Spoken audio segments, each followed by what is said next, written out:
Jumpa bersama gue Iqbal Rizaldi. Dalam kesempatan kali ini kita akan mencoba membahas mengenai persengketaan tanah yang ada di Indonesia. Hal ini berangkat ketika lagi-lagi pihak korporasi mempertontonkan dirinya secara sewenang-wenang, bahkan secara arogansi terhadap proses status alih tanah yang sebelumnya telah dikuasai masyarakat Indonesia selama bertahun-tahun.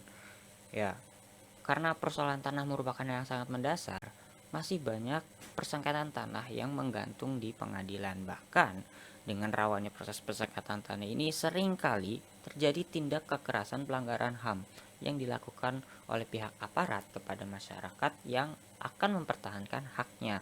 Bagaimana hal ini bisa terjadi? Titik awal apa yang menyebabkan menjadi konflik berkepanjangan di masa sekarang, bahkan bisa di masa yang akan datang ketika persoalan ini tidak segera diselesaikan? Ternyata memang titik awalnya adalah ketika mimpi dari para pendiri bangsa kita, bahkan merupakan mimpi Bung Karno yang memang belum tertuntaskan sampai saat ini. Persoalan ini sangat erat sekali karena belum tuntasnya reformasi agraria di Indonesia. Dan lantas banyak sekali pihak korporasi besar yang memanfaatkan celah hukum ini, memanfaatkan kesempatan kali ini untuk meraup untung sebesar-besarnya dengan modal yang sekecil-kecilnya. Pikir hemat saya, kenapa sih sebuah perusahaan ketika memang suatu sebidang tanah yang memang itu mengganggu dalam proses kepentingan bisnisnya, membeli dengan harga yang sesuai dengan warga gitu, karena memang kebanyakan pihak warga itu menolak karena tawaran harga tanahnya yang memang sangatlah rendah. Hal itu tidak sesuai dengan penghasilan mereka saat menggarap tanah itu, ataupun memang setelah mereka menjual itu mereka tidak menjamin sisi ekonomis apa yang memang akan menghidupi perekonomian mereka. Lantas masih banyak mereka yang memang menentang dan menolak untuk lepaskan tanahnya, kemudian memberikan kepada pihak korporasi gitu. Namun karena ada celah hukum ini, pihak korporasi besar memanfaatkannya. Namun tidak semua korporasi besar, karena persoalan ini adalah sangat kompleks. Masih banyak korporasi-korporasi yang memang menghormati nilai-nilai hukum adat yang ada di Indonesia, nilai-nilai humanis yang memperhatikan hal itu. Hukum adat inilah yang menjadi pegangan masyarakat Indonesia untuk mempertahankan haknya. Walaupun hukum adat ini sebenarnya hukum yang berlaku pada undang-undang kolonial Belanda, yaitu di Agiariswet tahun 1870, yaitu undang-undang hukum tentang pertanian di Belanda ketika membuka modal asing masuk ke Hindia Belanda. Hal ini merupakan hal pertama kali liberalisasi yang masuk di Hindia Belanda. Hal ini efek ketika tidak efektifnya sistem kerja tanam paksa yang dilakukan oleh pihak Hindia Belanda ini adalah mengakibatkan menurunnya tingkat produktivitas produksi perkebunan yang ada di Hindia Belanda. Jadi karena memang sistem kerja paksa ini menyebabkan wabah kelaparan khususnya di tanah Jawa ya, kemudian menjadi wabah kematian. Akhirnya mencoba membuka modal asing masuk dengan terbitnya undang-undang ini. Dari isi undang-undang tersebut adalah membedakan status kepemilikan antara warga pribumi dengan warga non pribumi, yaitu warga non pribumi adalah warga Hindia Belanda atau warga asing yang bertempat tinggal di Hindia Belanda atau menyewa lahan di Hindia Belanda. Warga pribumi yaitu penduduk Indonesia asli yang dimana mereka dibiarkan hidup, mereka dibiarkan untuk menggarap sebidang tanah, dan mereka silakan untuk membagi tanah-tanah sesuai dengan kebiasaan adat mereka, dan lantas tapi secara hukum mereka tidak diakui. Beda dengan orang-orang non pribumi, mereka tidak diakui secara hukum, mereka diakui secara sah, baik itu sertifikat kepemilikan tanah, sertifikat hak usaha, ataupun sertifikat hak guna bangunan. Ya, jadi ketika memang karena penduduk asli Indonesia tidak mempunyai status jaminan hukum yang sah, ketika ada pemerintah kolonial Belanda secara ekonomi politik memerlukan sebidang tanah itu, ataupun memang diincar terhadap perusahaan asing yang masuk ke Indonesia, lantas secara paksa, secara menyerobot, pemerintah di Belanda berhak untuk mengambil tanah tersebut karena tanah tersebut tidak ada jaminan hukum.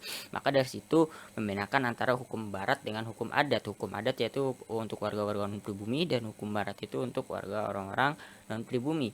Nah, karena dualisme itulah para cita-cita para pendiri bangsa kita, yaitu ingin mengembalikan, menata ulang status kepemilikan tanah, yaitu dengan reformasi agraria. Istilah tanah garapan ini merupakan adalah warisan dari sisa-sisa hukum adat yang berlaku pada zaman kolonial Belanda tersebut. Bahkan setelah Indonesia merdeka, telah diaturnya undang-undang baru untuk menggantikan undang-undang kolonial tersebut, yaitu Undang-Undang Nomor 5 Tahun 1960 tentang Undang-Undang Pokok Agraria.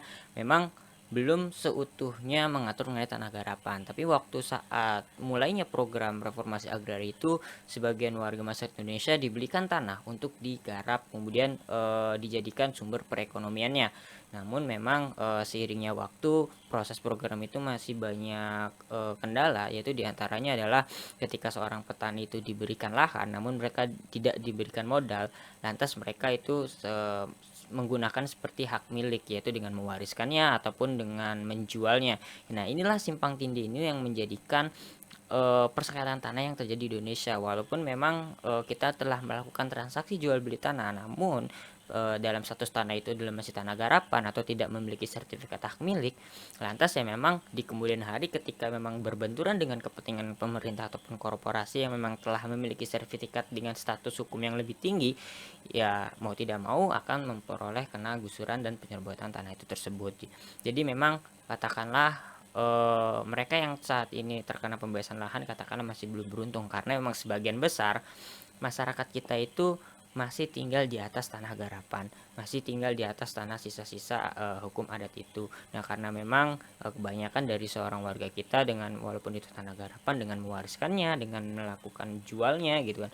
Nah, itu yang terjadi kasus-kasusnya seperti kasus yang terjadi pada Rocky Gerung gitu kan. Pada saatnya sebenarnya mereka membeli tanah kepada seorang petani ya, walaupun memang statusnya itu bukan tanah garapan, tapi ketika memang ada status hukum yang lebih tinggi ya mereka akan kena. Kemudian lagi status hukum pada Habib Rizik gitu kan dan sebagainya, karena memang yang saya perhatikan pola-polanya adalah sama, karena dengan mudahnya seorang perusahaan besar memperoleh izin, memperoleh hak guna usaha ataupun hak guna bangunan seperti perusahaan property and real estate itu, mereka memperoleh sertifikat itu kemudian mereka melakukan pengolahan lahan itu tanpa memperlihatkan eh, lahan itu sebelumnya setelah dikuasai masyarakat selama bertahun-tahun sebagai sumber perekonomian gitu. Sebenarnya walaupun telah memperoleh surat keterangan dari kepala desa, surat keterangan dari tetangga-tetangga bahwasannya dari dulu sampai sekarang turun-temurun itu tanah itu telah dikuasai oleh orang ini. Namun memang secara status hukum memang secara lemah, karena memang di Undang-Undang Pokok agraria itu tidak mengatur mengenai istilah tanah garapan, yaitu kalau misalkan memang tidak ada sertifikat hak milik, maka memang tanah itu merupakan tanah yang ilegal gitu kan. Makanya sebenarnya saya sangat mengapresiasi terhadap pekerjaan Jokowi dengan melakukan proses pembagian sertifikat tanah. Sebenarnya bisa masyarakat Indonesia mengubah status tanah garapan menjadi status hak milik, namun memang warga harus membayar pajak dari zaman kolonial Belanda tersebut ya, karena hal itu memiliki biaya yang cukup besar gitu. Makanya dengan program Pak Jokowi ini melakukan proses pendaftaran sertifikat tanah gratis itu saya patut untuk mengapresiasi, karena memang masyarakat jadi akhirnya melakukan pendaftaran terhadap atas tanahnya. Namun soal agraria bukan hanya soal permukaan tanah gitu, bukan hanya soal untuk ditinggal, namun tetap harus direformasi. Mengapa? Karena negara harus mengatur status kepemilikan tanah dan mengatur penggunaannya, dan tentu harus berpihak kepada rakyat. Karena di luar sana mungkin masih banyak warga kita yang berjuang untuk mempertahankan atau di kemudian hari kelak akan mendapatkan ancaman, terutama kepada masyarakat kita yang memang masih bergantung kepada sumber daya alam hutan seperti di Kalimantan, di Papua dan lain sebagainya, yang memang perlu ada jaminan kepastian hukum yang melindungi adalah itu tanah-tanah nenek moyang mereka, dan itu karena itulah mereka hidup di sana. Dan karena itulah sebenarnya konflik berada di Papua itu merupakan konflik yang sangat kompleks, bukan hanya soal sosial politik, namun penguasaan tanah tersebut mereka tidak menguasai tanah tersebut karena memang mayoritas dikuasai adalah penguasaan pihak korporasi. Sekian dari saya, terima kasih telah menyimak, sampai jumpa.